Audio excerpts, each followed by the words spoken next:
क्या आपके जीवन की भी ऐसी कोई घटना है जिसके ट्रॉमा से आप निकल नहीं पा रहे हैं, जिसने आपके मन के अंदर तक घाव किया हुआ है? वक्त तो बीत रहा है, लेकिन वो घाव है कि भरता ही नहीं, दर्द है कि जाता ही नहीं, और उस दर्द को सिर्फ आप ही समझ सकते हैं। नमस्ते, मैं हूं निष्ठा सारस्वत। मेरे पास इस तरह के बहुत सारे प्रश्न आते हैं। आइए आज बात करते हैं अपने जीवन के उन घावों के बारे में जो कभी भरते ही नहीं हैं, वो दर्द जो कभी जाता ही नहीं है और जिसको सिवाय आपके और कोई समझ ही नहीं सकता, जो आपके कांस्टेंट स्ट्रेस, डिप्रेशन और माइग्रेन का कारण बन चुका है।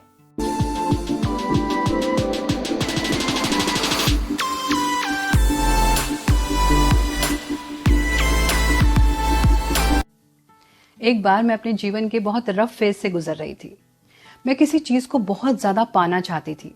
मैंने उसके लिए बहुत कड़ी मेहनत की थी, लेकिन थोड़े समय बाद मुझे खुद ही रियलाइज हुआ कि शायद वो मेरे लिए ठीक नहीं है। इसके लिए मुझे उस चीज को छोड़ना पड़ा। मुझे नहीं पता था कि वो डिसीजन मैंने ठीक लिया या गलत लिया, इसलिए मैं बहुत ज्यादा परेशान रहती थी, दुखी रहती थी, और उस चीज को खोने का मुझे बहुत दुख हुआ। मैं इंट्रोवर्ट थी और बहुत ज़्यादा इमोशंस का एक्सप्रेशन मुझे आता नहीं था। मेरे इमोशंस का एक्सप्रेशन मेरी डायरी तक ही सीमित था। या तो कविता लिख देती थी या डायरी लिख लेती थी। चुप रहती थी और अपने आप को बहुत ज़्यादा बिजी रखती थी ताकि कोई भी विचार मेरे दिमाग में ना आए। पर माँ सब समझती थी, सब जानती थी। वो मेरे हर इमोशन को भी समझती थी। उन्होंने मुझसे कई बार बात करने की भी कोशिश की, लेकिन मैं उस विषय में बात ही नहीं करना चाहती थी, क्योंकि मुझे उस विषय में बात करना अच्छा ही नहीं लगता था। एक दिन मैं रात को अपनी डेस्क पर काम कर रही थी, डायरी लिख रही थी, और डायरी लिखते लिखते मन उदास हुआ और आंसू छलक गए। तभी माँ हाथ में दूध का गिलास लिए कमरे के अंदर आ गई और माँ ने वो सब कुछ देख लिया।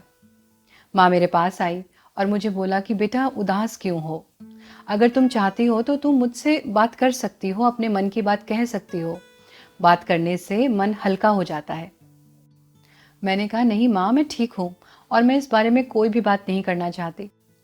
माँ मेरे पास आकर बैठ गई और मुझसे बोली कि इस गिलास को अपने हाथ में पकड़ो और मुझे बताओ कि इसका वजन कितना होगा।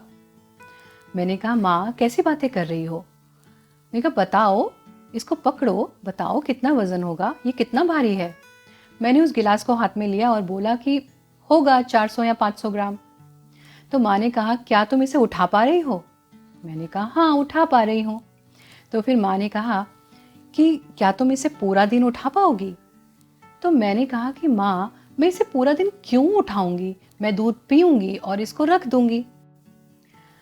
माँ ने मेरे सर पर प्यार से हाथ फेरा और बोली कि हाँ बेटा, इसका एब्सोल्यूट वेट कितना है इससे कोई फर्क नहीं पड़ता, लेकिन तुम इसको कितनी देर तक उठा कर रखती हो उससे फर्क पड़ता है। अगर तुम इसको 1 मिनट उठाओगी तो तुम्हारे को कोई फर्क नहीं पड़ेगा।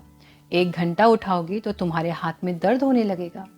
और यही अगर तुम इसको पूरा दिन उठा कर रखोगी तो तुम्हारा हाथ नम हो जाएगा और तुम पैरालाइज्ड फील करोगी। कुछ और भी तब तक नहीं कर पाओगी जब तक ये तुम्हारे हाथ में रहेगा। और अगर इसको उठाकर तुम कोई और काम करोगी भी तो वो काम परफेक्ट नहीं होगा। ग्लास का वजन तो पूरा दिन उतना ही रहेगा, लेकिन तुम इसको कितनी देर उठाकर रखती हो ये उतना ही भारी होता चला जाएगा। मैं माँ को अपलक देख रही थी। माँ मुस्कुराई और मुझे देखकर प्यार से बोली कि बेटा, हमारे जीवन की दुखद घटनाएं, हमारे फेलियर्स, हमारी चिंताएं, हमारे स्ट्रेसेस सब इस दूध के गिलास की तरह ही होते हैं। इनको जितनी देर तक उठाकर रखोगे ये उतना ही हर्ट करेंगे। जीवन में हमेशा इनको होल्ड करके रखोगी तो ये तुम्हारे जीवन को पैरालाइज्ड कर देंगी। तुम कोई भी काम ढंग से नहीं कर पाओगी और ना ही जीवन में आगे बढ़ पाओगी। इसलिए इसको खत्म करो और नीचे रखो। इसको हाथ में रखकर कोई भी काम करोगी तो उनमें ध्यान लगेगा ही नहीं, क्योंकि ध्यान तो तुम्हारा दर्द में ही रहेगा। तुम्हारे जीवन में तुम्हारे रिश्ते, तुम्हारी सफलता और तुम्हारी खुशियां सब अधूरे रह जाएंगे। माँ ने दूध का गिलास टेबल पर रखा, मुझे गले से लगाया और कमरे से बाहर जाने लगी। दरवाजे पर जाते जाते रुकी, पलटी और फिर मुझसे बोली कि बेटा, एक बात और याद रखना, ये इम्पॉर्टेंट नहीं है कि ये गिलास खाली है या भरा हुआ है, आधा खाली है या आधा भरा हुआ है। इम्पॉर्टेंट बात यह है कि इस गिलास को दोबारा भरा जा सकता है। ये कहकर माँ चली गई। मैं बहुत देर तक उनकी बातों को सोचती रही, समझती रही। उस रात मैं सो नहीं पाई।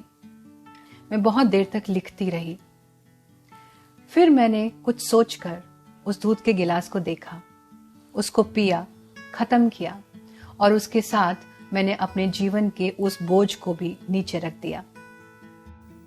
यही हमारी प्रॉब्लम है कि हम अपने फेलियर्स को, अपने अतीत को, अपने दुख को अपने मन के अंदर छुपा कर रख लेते हैं और उसके बोझ को जीवन भर ढोते रहते हैं, जिसकी वजह से हम अपना जीवन भी पूर्णता के साथ जी ही नहीं पाते, जीवन में सफल नहीं हो पाते और जो कुछ हमारे पास है उसका हम आनंद ही नहीं ले पाते। और इसका कारण सिर्फ ये है कि जो चीज़ हमें मिलती नहीं है, हमारा मन उसके पीछे ही भागता है, चाहे हमें पता हो कि ये चीज़ हमारे लिए ठीक नहीं है। ये एक साइकोलॉजिकल फैक्ट है कि हमारा मन उसी के पीछे जाता है जो हमें नहीं मिलता। ऐसी परिस्थिति से प्रैक्टिकली कैसे डील करें, इसके ऊपर एक वीडियो मैं पहले ही बना चुकी हूँ और उसका लिंक मैंने डिस्क्रिप्शन बॉक्स में दे दिया है, वो आप लोग देख सकते हैं। आपने कभी नोटिस किया है कि हमारी आंखें सिर्फ आगे की तरफ ही क्यों देखती हैं? हमारे हाथ और पैर आगे की तरफ ही क्यों चलते हैं? पीछे की तरफ चल सकते हैं, लेकिन उसमें बड़ी कठिनाई होती है। हम डगमगा जाते हैं और गिर भी सकते हैं, क्योंकि ये ईश्वर का हमारे लिए यही संदेश है कि हमें हमेशा आगे की तरफ देखना चाहिए, हमेशा आगे बढ़ने की सोचना चाहिए। अगर मनुष्य पीछे की तरफ चलने का सोचेगा तो वो ज़रूर गिरेगा। हम आगे बढ़ने के लिए ही बने हैं, ये ही नेचुरल है। आओ आज इस बोझ को उतार दें, इस गिलास को नीचे रख दें, इसको साफ करें और इसमें कुछ नया भरें। वैसे भी पुरानी चीज़ें रखी रखी खराब ही हो जाती हैं और हमें बीमार कर देती हैं। यदि आपको मेरी ये वीडियो पसंद आई है तो आप इसको ज़्यादा से ज़्यादा लोगों से शेयर कीजिए। मुझसे जुड़े रहने के लिए आप मेरे page inspirational life lessons with निष्ठा को फेसबुक और इंस्टाग्राम पर लाइक कर सकते हैं और मेरे यूट्यूब चैनल निष्ठा सारस्वत को सब्सक्राइब कर सकते हैं। यदि आप भी मुझसे कोई प्रश्न पूछना चाहते हैं तो आप मुझे फेसबुक मैसेंजर पर मैसेज कर सकते हैं या फिर आप मुझे कमेंट बॉक्स में भी लिख सकते हैं। Thank you so much. Thanks for watching. नमस्ते।